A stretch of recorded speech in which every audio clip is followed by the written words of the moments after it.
Yeah, we playing that shallow. Yeah.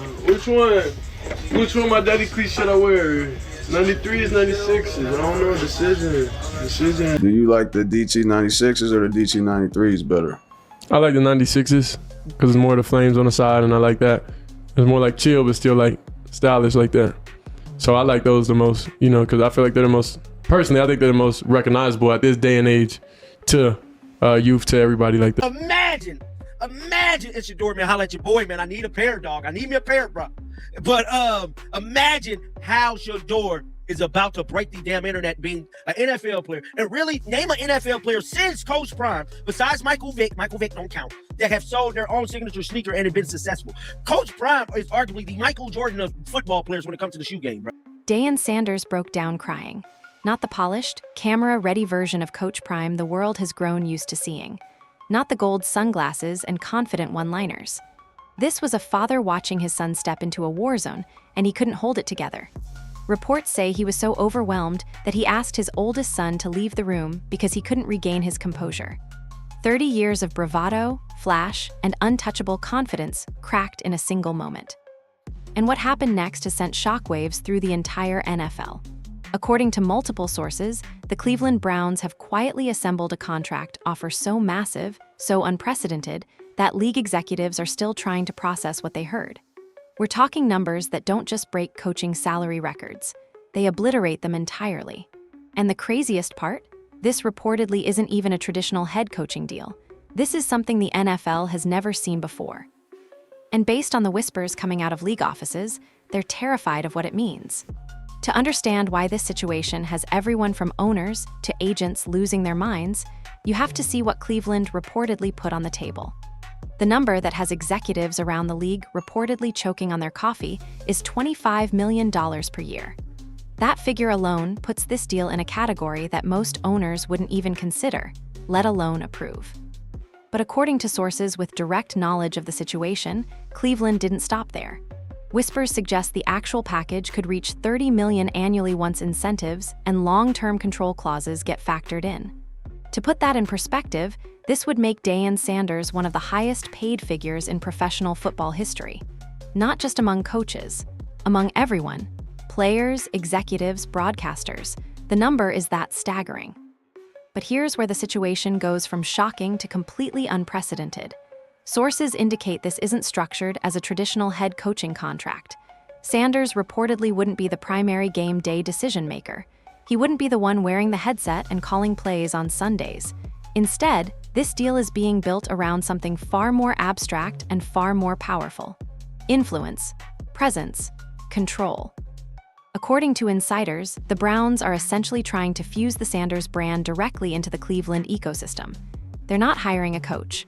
They're reportedly attempting to install a cultural architect, a figure whose value extends far beyond X's and O's. His role would touch player development, recruiting, public perception, and most importantly, the protection and guidance of one specific player. His son, Shedeur Sanders. That's the part that has rival executives furious behind closed doors.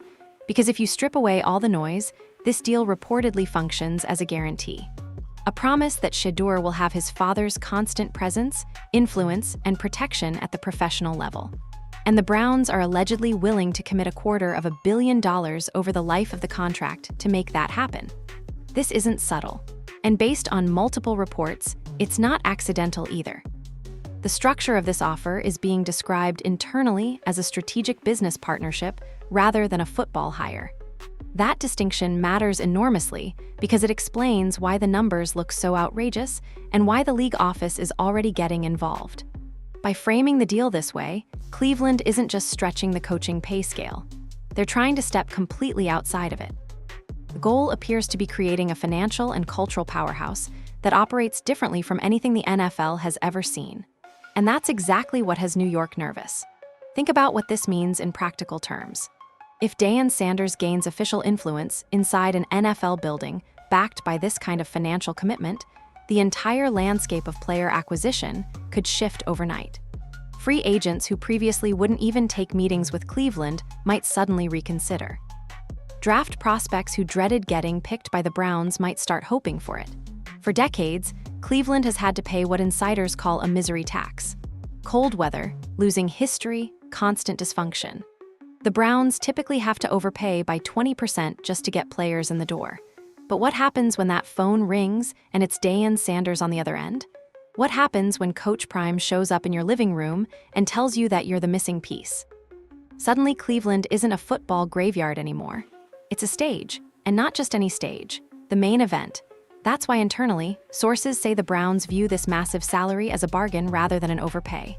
Merchandise sales would reportedly explode overnight. Ticket demand would spike. Primetime television slots would follow the team everywhere. Even in a mediocre season, Cleveland would become one of the most watched, most discussed, and most profitable franchises in professional sports. They could finish 8-9 and still generate more value than a playoff team operating in silence. That's the calculation happening behind closed doors. And that's why ownership is reportedly willing to absorb the criticism and push forward despite the backlash already forming. But none of this matters if the league steps in and shuts the whole thing down. And based on what sources are saying, that possibility is very real. Because buried inside this unprecedented offer is a legal complication that could blow the entire situation apart before it ever gets started. According to league-connected sources, the NFL office has already raised serious concerns about the structure of this deal. Reports suggest officials have quietly issued warnings to the Browns organization, stating that the proposed contract may violate competitive balance rules in ways the league has never had to address before. The issue centers on a question the NFL has never formally answered. If a contract isn't technically a player deal, but it still provides a competitive advantage that other teams can't replicate, does it fall under salary cap regulations? Based on the whispers coming out of New York, league officials believe it might. The concern is straightforward. If Cleveland can funnel massive organizational resources toward one family under the structure of a non-player contract, they've essentially created a workaround that circumvents the entire purpose of the salary cap. Other teams can't compete with that. And if they can't compete, the playing field is no longer level. That's why this situation has reportedly landed on Roger Goodell's desk. And it's why sources say the league is already pushing back hard. Some reports suggest the NFL has considered classifying portions of this contract as indirect player compensation. If that happened, it could count against Cleveland's salary cap in ways that would dramatically limit their ability to build a competitive roster around Shedeur Sanders. Other whispers indicate the league might challenge the deal on grounds of conduct detrimental to competitive integrity, a vague but powerful clause that gives the commissioner broad authority to intervene. Either path would create chaos. Legal battles, appeals, public drama, everything the NFL typically tries to avoid would get dragged into the spotlight. But here's what makes this situation even more complicated. The Browns reportedly expected this pushback, and sources say they're prepared to fight it. Cleveland's front office understands exactly what they're doing. They know this deal will be challenged. They know it will be criticized by owners who view it as dangerous precedent. And they also know that if it works, it could permanently change how influence and value are calculated in professional football. That's the part that scares the rest of the league the most. Not the money itself. The implications. If this contract gets approved, even in modified form, it proves that the rules can be bent in ways nobody previously imagined. It proves that a team willing to think creatively and absorb short-term criticism can build advantages that don't show up on any traditional roster analysis. Other owners see that possibility and panic, because once the door opens, everyone will try to walk through it. Reports suggest at least one unnamed NFC general manager has privately stated he would file a formal complaint the moment the contract becomes official. Not because of jealousy, because of fear. Fear that the competitive framework everyone has operated under for decades is about to get rewritten in Cleveland of all places. The irony isn't lost on anyone. The franchise that has been a punchline for a generation might be the one that forces the entire league to adapt. That narrative shift alone has executives uncomfortable. From New York's perspective, this deal represents a test case. If they let it slide without resistance, they're essentially inviting other teams to explore similar structures. And once that happens, the traditional coaching market collapses. Why would any elite figure accept a standard contract when they've seen what Cleveland was willing to offer? That's the domino effect the league is trying to prevent. And that's why sources say the resistance has been immediate and firm. But the Browns aren't backing down. Reports indicate ownership views this pushback as expected friction rather than a deal breaker. They're prepared to negotiate, modify, and restructure if necessary. But the core of the offer reportedly remains intact. They want Deion Sanders in that building. They want his influence embedded into the franchise. And they're willing to fight the league to make it happen. What happens next will likely set precedent for years to come. If Cleveland wins this battle, the entire model of how teams acquire and compensate non-player personnel changes forever. If the league succeeds in blocking or dramatically restructuring the deal, it reinforces the existing power dynamics and sends a message to every other franchise considering similar moves. Either way, this situation isn't going away quietly. The stakes are too high, the money is too significant, and the personalities involved are too prominent for anyone to ignore. And all of this traces back to one fundamental question. Why would Jimmy Haslam even consider something this extreme in the first place? The answer goes back decades, and it reveals just how desperate Cleveland has become. For decades, the shores of Lake Erie have been where quarterback dreams go to die. First-round picks, Heisman winners, hyped prospects, all of them swallowed by the same cold, gray football graveyard that has defined Browns football for generations. This franchise has been branded the factory of sadness for a reason. October collapses, wasted seasons, coaching carousels, and endless online mockery have become the Cleveland experience. And based on everything coming out of Berea, Jimmy Haslam has had enough. During a recent press conference, Haslam didn't hide his frustration. His words were direct and uncomfortable. He admitted that winning 8 games in 2 years is horrible, totally unacceptable, not going to continue. He acknowledged that fans deserve better than what they've received. And he made clear that ownership takes full responsibility for where the franchise currently sits. Those aren't the words of a patient man executing a measured rebuild. Those are the words of someone ready to burn the playbook and try something nobody has attempted before. Sources say Haslam is exhausted by the jokes. He's sick of watching games that stop mattering before Halloween. He's furious that national broadcasts treat Cleveland as a punchline rather than a competitor. And he's done pretending that patience and process will eventually deliver results. This move is desperation mixed with defiance, and it represents the loudest statement the Browns have made in decades. Look at what Cleveland has endured at the quarterback position alone. Baker Mayfield arrived with hype and swagger. He delivered a playoff win that felt like a franchise-altering moment, and then everything collapsed. Instability, injuries, dysfunction. The relationship soured publicly, and Baker eventually got shipped out looking like a cautionary tale rather than a success story. Then came Deshaun Watson, a trade that cost Cleveland everything: draft capital, salary flexibility, public goodwill. The investment was supposed to signal the end of quarterback chaos. Instead, it created a different kind of chaos. Performance issues, injuries, and mounting pressure have turned that decision into another scar on a franchise already covered in them. The pattern is undeniable. Cleveland acquires talent, Cleveland destroys it, and ownership has to watch from the suite while the rest of the league laughs. That's the context surrounding this reported offer to Deion Sanders. This isn't a carefully calculated football decision. This is a franchise swinging for the fences because every safe approach has failed. Haslam reportedly sees Sanders as more than a coach or consultant. He sees him as a reset button. A figure so magnetic, so culturally significant, that his presence alone changes the narrative surrounding Cleveland football, even before a single game gets played. Think about what that means from a business perspective. The Browns could announce this partnership and immediately dominate every sports news cycle. Free agents who never considered Cleveland would suddenly pay attention. Draft prospects would view the Browns differently. National media would stop treating the franchise as a joke and start treating it as must-watch television. All of that value arrives before anyone even takes the field. That's why the reported numbers don't scare Cleveland. They've calculated the return on investment and believe it's worth every dollar. Merchandise sales alone could offset a massive portion of the contract. Increased ticket demand, premium sponsorship deals, and prime-time scheduling all factor into the equation. In Haslam's mind, this isn't an overpay. It's an investment in relevance. And relevance is something the Browns have lacked for far too long. Of course, none of this works if the football doesn't improve. Sanders brings attention, but attention without results eventually becomes embarrassing rather than exciting. That's the risk ownership is accepting. But sources say Haslam believes the upside justifies the gamble. He's seen what Sanders did at Colorado. He's watched the transformation, the recruiting success, the national spotlight that follows everywhere Coach Prime goes. And he wants that energy injected directly into Cleveland. This isn't about building slowly anymore.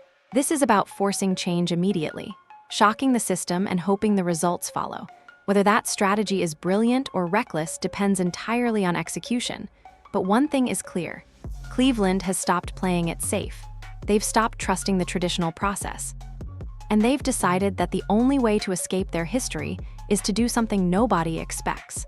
That's why this reported offer exists. Not because it makes conventional sense, but because conventional sense hasn't worked in Cleveland for 30 years. And as significant as the franchise desperation is, there's another layer to this situation that makes it even more compelling. This isn't just about football strategy or business calculations. This is about a father who watched his son step into chaos and couldn't handle what he felt. The moment that changed everything reportedly happened during a recent Browns game. Deion Sanders, the rookie quarterback Cleveland drafted with sky-high expectations, was thrust into action after the starting quarterback went down with an injury. The opponent was Baltimore. The defense was angry, aggressive, and hunting. This wasn't a soft landing for a young quarterback finding his footing. This was trial by fire against one of the most physical units in football. And somewhere far from the field, Deion Sanders fell apart. Reports say he was crying uncontrollably. So overwhelmed by emotion that he asked his oldest son, Deion Jr., to leave the room because he couldn't regain his composure. This wasn't the polished, confident figure who delivers motivational soundbites and wears gold chains on the sideline. This was a father terrified of what the NFL might do to his son. That emotional breakdown explains everything that reportedly followed. Deion Sanders knows exactly what this league does to young quarterbacks. He's not guessing. He's not speculating based on theory. He's witnessed careers destroyed firsthand, not by lack of talent, but by broken environments that never gave players a chance. He watched Baker Mayfield arrive in Cleveland with legitimate potential and get chewed up by instability. He watched the franchise invest everything in Deshaun Watson and then struggle to provide the structure needed for success. He's seen how quickly confidence evaporates when the offensive line collapses every Sunday and the coaching staff can't adjust. Those scars aren't hypothetical. They're documented. And Deion refuses to let his son become the next cautionary tale. That's why this reported contract isn't really about money or job titles. It's about protection. Deion wants to be close enough to shield Shedeur from the dysfunction that has consumed every quarterback Cleveland has touched. According to sources, this deal is being treated as a package, not a negotiation between separate parties, but an all-or-nothing proposition. If the Browns want Deion Sanders, they must accept his father's constant presence as part of the arrangement, not as a consultant who shows up occasionally, not as a figurehead who attends press conferences and disappears. A constant. Someone embedded in the building with real influence over how his son develops at the professional level. That's the ultimatum reportedly sitting on Cleveland's desk. Sanders or nothing. No half measures. No handshake promises. No trust the process speeches. Full commitment or walk away. From Cleveland's side, desperation meets opportunity. They need a culture change and they need it immediately. From Deion's side, protection meets leverage. He has something the Browns desperately want, and he's using that position to guarantee his son's safety. The NFL has never seen a dynamic quite like this. A father leveraging his own legendary status to secure influence inside the organization that drafted his son. It blurs lines the league has spent decades trying to keep clear. And that's exactly why sources say New York is uncomfortable. This arrangement doesn't fit into any existing category. It's not a player contract. It's not a traditional coaching deal. It's something entirely new. A hybrid of parental protection, cultural influence, and organizational restructuring wrapped into a single unprecedented package. Critics will call it favoritism. They'll say Shedeur is getting advantages no other rookie quarterback would ever receive. And technically, they might be right. But Deion would likely respond by pointing to the graveyards of quarterbacks Cleveland has already buried. He'd argue that the normal path leads to destruction, and he'd ask why any father would willingly send his son into that environment without demanding protections. The answer, of course, is that most fathers don't have the leverage to demand anything. Deion Sanders does, and he's apparently using every bit of it. There's also a deeper element to this situation that rarely gets discussed publicly. Deion understands his own mortality in the sport. He can't play anymore. He can't physically protect Shedeur the way he might want to, but he can create an environment where protection is built into the structure itself. If Shedeur succeeds, the Sanders legacy continues at the highest level. Father and son, Hall of Famer and potential franchise quarterback, a story that transcends individual accomplishments and becomes generational. If Shedeur fails because the organization failed him, Deion has to live with knowing he didn't do everything possible to prevent it. That's not a weight he's willing to carry, and that's why the demands are so aggressive. This isn't ego driving the negotiation. This is fear. Fear of watching his son get destroyed by a league that doesn't care about protecting young quarterbacks. Fear of seeing potential wasted because the environment wasn't right. And if reports are accurate, Cleveland is willing to meet those demands because they understand something important. The fear is justified. Their history proves it. But the Sanders plan reportedly doesn't stop with protection. There's another layer to this vision that has the rest of the league genuinely worried. According to sources with knowledge of the situation, Cleveland isn't just throwing money at Deion Sanders and hoping everything works out. The vision reportedly goes much deeper, and the name being whispered behind closed doors has executives across the league paying very close attention. John Harbaugh. Reports suggest the Browns have explored the possibility of pairing Sanders with one of the most disciplined, tactically brilliant coaches in professional football. The idea is simple on the surface, but revolutionary in execution. Combine Harbaugh's surgical understanding of schemes and adjustments with Deion's magnetic leadership and cultural influence. Structure meets swagger. Discipline colliding with dominance. Imagine what that combination would look like in practice.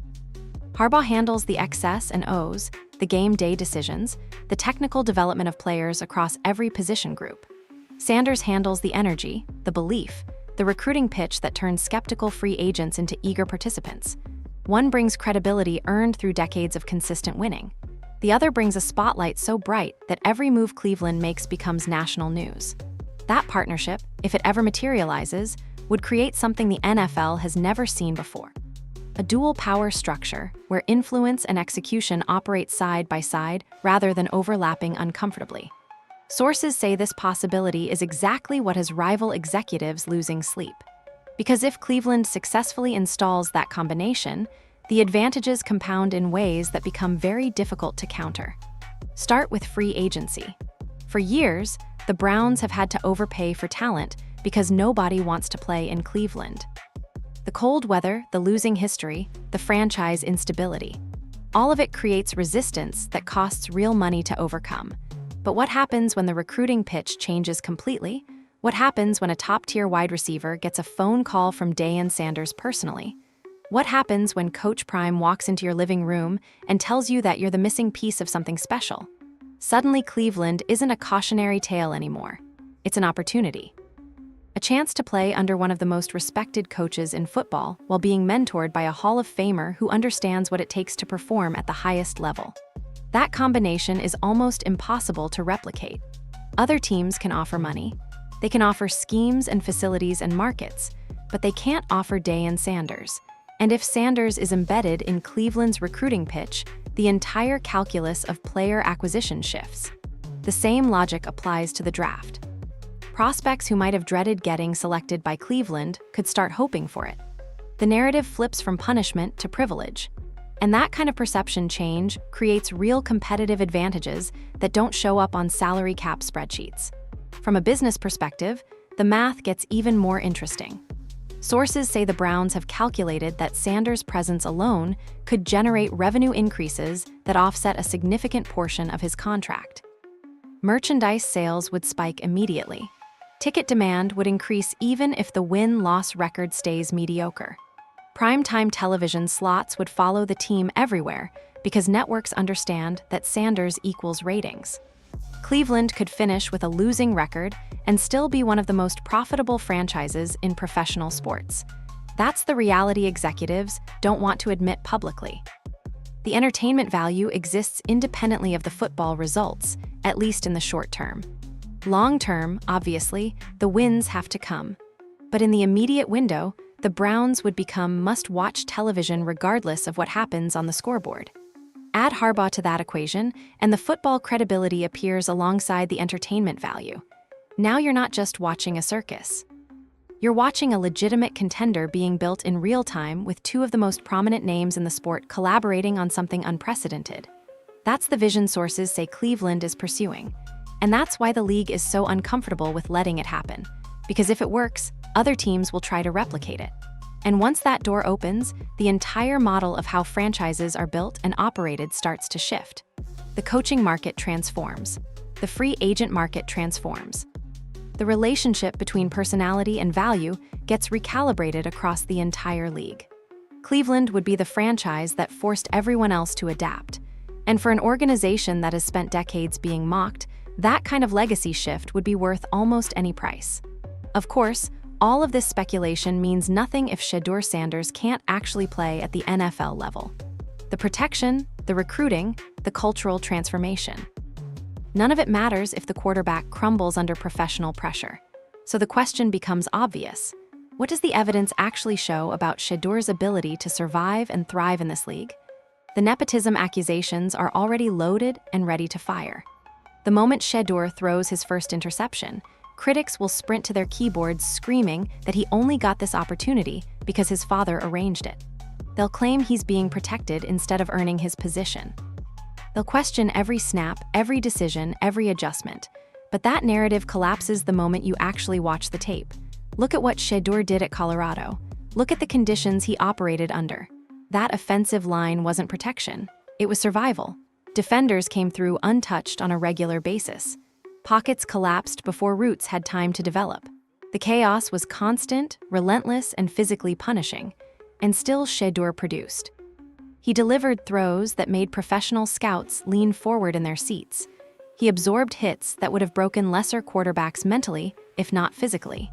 He kept the team competitive in games where the talent gap should have been overwhelming. This isn't a quarterback being shielded from pressure. This is a quarterback who has already lived in chaos and emerged sharper on the other side. The metrics support what the film shows. Shedeur consistently ranked among the most pressured quarterbacks in college football. His time to throw was compressed. His clean pockets were rare. And yet his completion percentage, his decision-making, his ability to extend plays and find targets downfield. All of it held up under circumstances that would have crushed most prospects. That resilience matters more than almost anything else when projecting NFL success. Because the professional game is faster, more physical, and less forgiving than anything college players experience. Quarterbacks who thrived behind dominant offensive lines in college often struggle when that protection disappears. They've never learned to operate in chaos. They've never developed the internal clock that tells you when the pocket is about to collapse. Shedeur learned those lessons early. He learned them the hard way, and the evidence suggests he passed the tests. There's also the leadership component that scouts repeatedly highlighted throughout the evaluation process. Shedeur doesn't shrink in big moments. He doesn't lose composure when things go wrong. He communicates with teammates, holds himself accountable publicly, and carries himself with a confidence that reads as authentic rather than manufactured. Some of that undoubtedly comes from being raised by Deion Sanders. Growing up around a Hall of Famer teaches you how excellence looks, how it sounds, and how it carries itself daily. That environment created expectations that Shedeur has apparently internalized. But there's a difference between absorbing your father's confidence and actually performing under pressure. Shedeur has done both, and that combination is what made him a first-round selection despite the skepticism surrounding his family situation. The physical tools check out as well. His arm strength is sufficient for every throw at the professional level. His accuracy, particularly on timing routes, grades extremely well. His mobility isn't elite, but it's functional enough to extend plays and avoid catastrophic sacks when protection fails. He's not a generational physical talent. He's not Patrick Mahomes or Josh Allen in terms of pure arm or athleticism. But he processes quickly, trusts his reads, and delivers the ball where it needs to go with consistency that many higher-profile prospects lack. That profile suggests sustainability. This isn't a player who needs everything around him to be perfect in order to succeed. He's already proven he can function when everything around him is broken.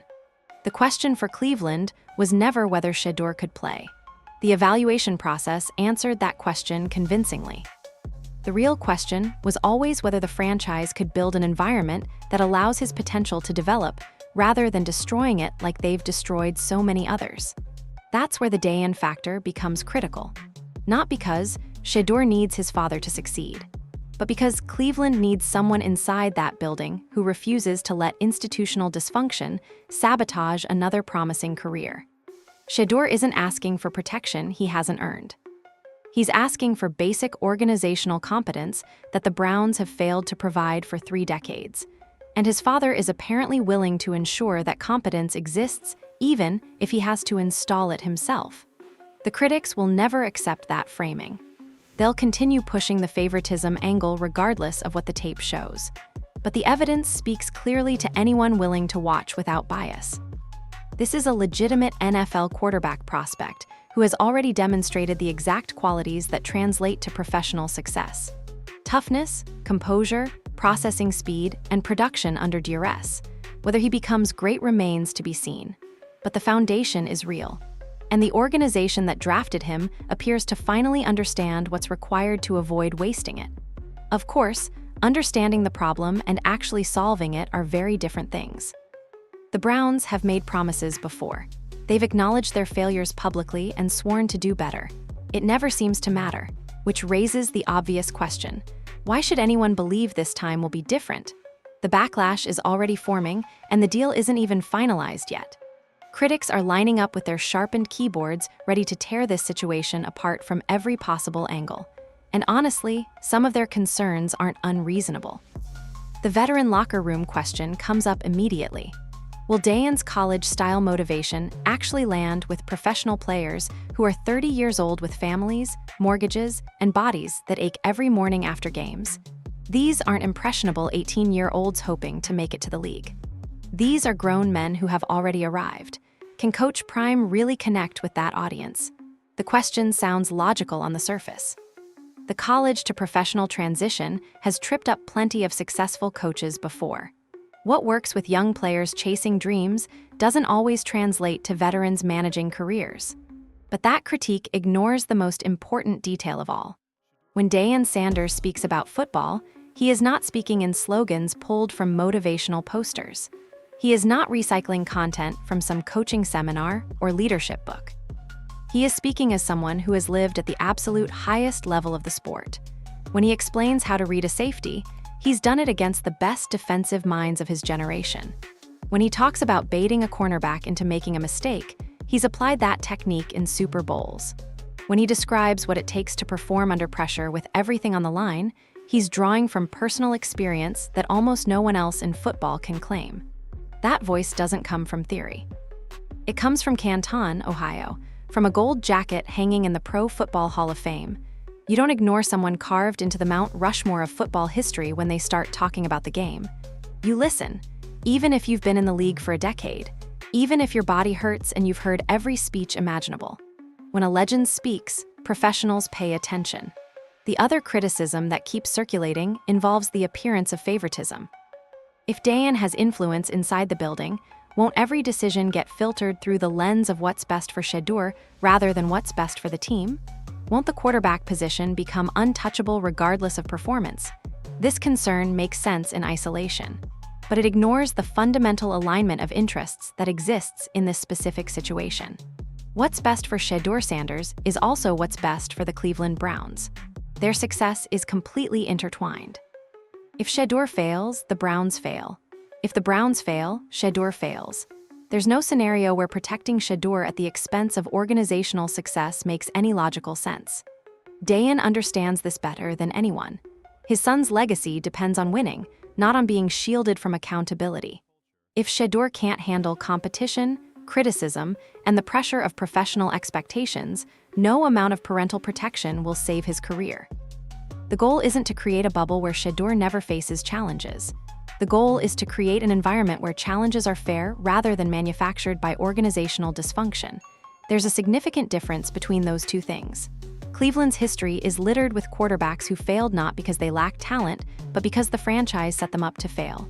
Bad offensive lines, unstable coaching, constant scheme changes, front office chaos that trickled down to every position group.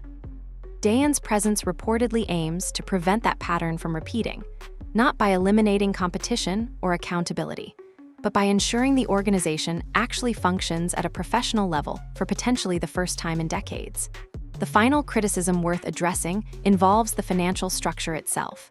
Is any non-playing role actually worth $25 or $30 million annually? Isn't this just ego and brand management masquerading as football operations? Maybe.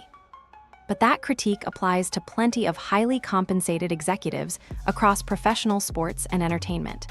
The question isn't whether the number looks reasonable by traditional standards. The question is whether the return on investment justifies the expense.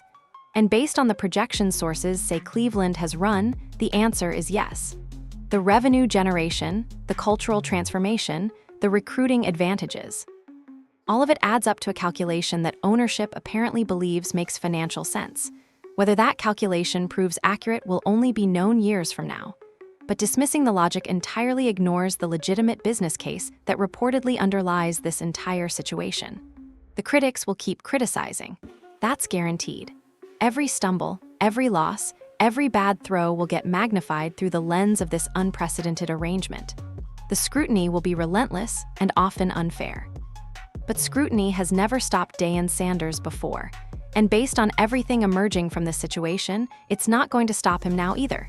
This situation has no middle ground, no soft landing, no quiet reset if things go wrong. If Cleveland's gamble works, we're witnessing the most dramatic franchise transformation in professional sports history. A punchline becomes a destination. A graveyard becomes a stage. And the entire league is forced to reconsider how influence, personality, and protection can coexist inside an NFL building. If it fails, the collapse will be violent, public, and echoed for a decade. Coaches will scatter, executives will hide, and the Browns will be forced to start over yet again with scars deeper than any they've carried before. But one thing is already undeniable regardless of outcome. No one will be able to look away. Not the critics, not the fans. Not the league office desperately trying to figure out how to respond. The Cleveland Browns have stopped playing it safe. They've stopped trusting the process that has failed them for 30 years. And they've decided the only way to escape their history is to do something the NFL has never seen before. Whatever happens next will reshape professional football, and everyone watching knows it.